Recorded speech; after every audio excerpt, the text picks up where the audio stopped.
السلام علیکم دوستوں، میں ہوں عاتقہ ارم اور آپ دیکھ رہے ہیں ڈسکور ٹی وی نیٹورک۔ آج ہم مشہور برانڈ موٹرولا کے عروج و زوال کے بارے میں کچھ حقائق جاننے کی کوشش کریں گے۔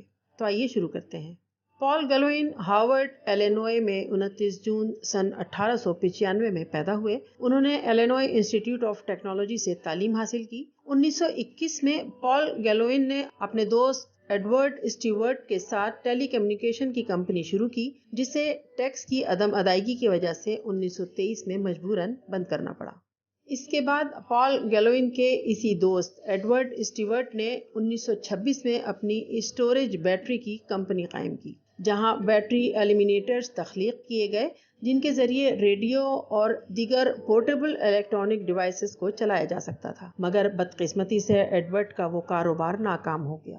اس دوران پال گلوئن اور ان کے بھائی جوزف، جنہوں نے 25 ستمبر سن 1928 کو الینوائے امریکہ میں گلوئن مینوفیکچرنگ کمپنی کی بنیاد رکھی تھی، انہوں نے اس موقع سے فائدہ اٹھاتے ہوئے ایڈورڈ اسٹیورٹ سے بیٹری ایلیمینیٹرز کا وہ ڈیزائن خرید لیا اور اسے گلوئن مینوفیکچرنگ کارپوریشن کی پہلی پروڈکٹ کے طور پر لانچ کر دیا۔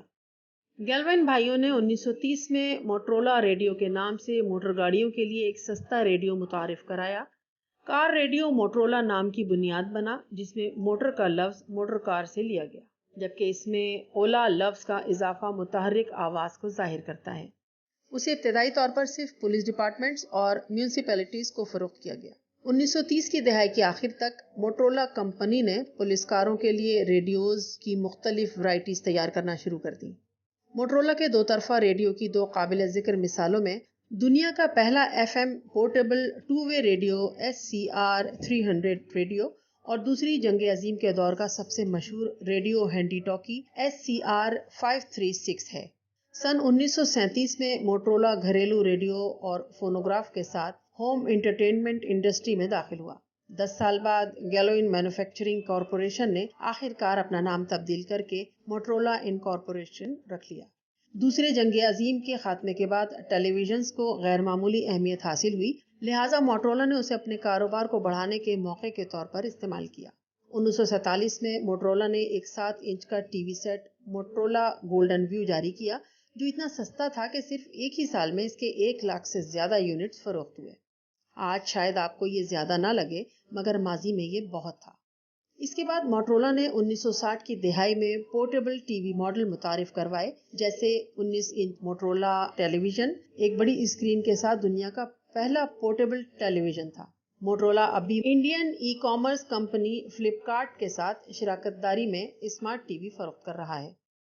3 اپریل 1973 میں موٹرولا کے معروف انجینئر مارٹن کوپر نے عوامی سطح پر دنیا کے پہلے سیل فون کے استعمال کا مظاہرہ کیا۔ اس نے اس سیل فون سے پہلی فون کال اپنے اس کمپیٹیٹر کو کی، جس کے ساتھ وہ دنیا کی یہ پہلی ڈیوائس بنانے کا مقابلہ کر رہا تھا۔ اگلی دہائی کے دوران موٹرولا نے اپنی سیل فون ٹیکنالوجی کو بہتر بنانے کے لیے انتھک محنت کی۔ 1984 میں موٹرولا نے ڈائناٹیک 8000X کو لانچ کر کے دنیا کا پہلا سیل فون بنایا۔ ابتدا میں اس سیل فون کا ٹاک ٹائم صرف 30 منٹ تھا اور 35 منٹ بیٹری لائف تھی، جبکہ اسے چارج کرنے میں 10 گھنٹے صرف ہوتے تھے۔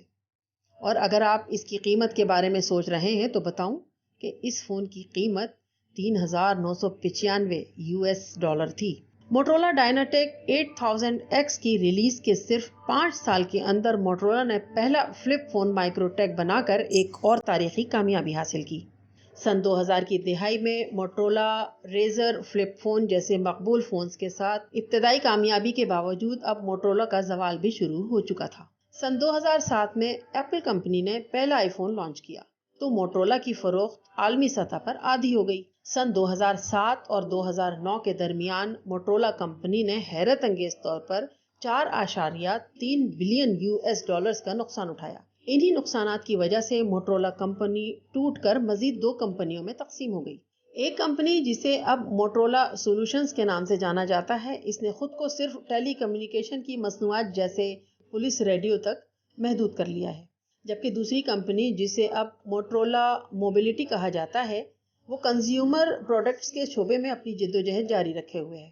سن 2012 میں موٹرولا موبلٹی کو گوگل نے $12.5 بلین میں خریدا، جو گوگل کی سب سے مہنگی غلطیوں میں سے ایک ثابت ہوئی۔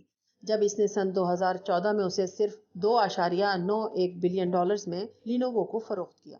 موٹرولا سولوشنز تو ابھی تک اپنی شناخت قائم رکھے ہوئے ہے، لیکن موٹرولا جسے ہم سب جدید ترین موبائل فون کے حوالے سے جانتے بھی ہیں اور پیار بھی کرتے ہیں، وہ اب لینووو کی ایک برانڈ سے زیادہ کچھ بھی نہیں۔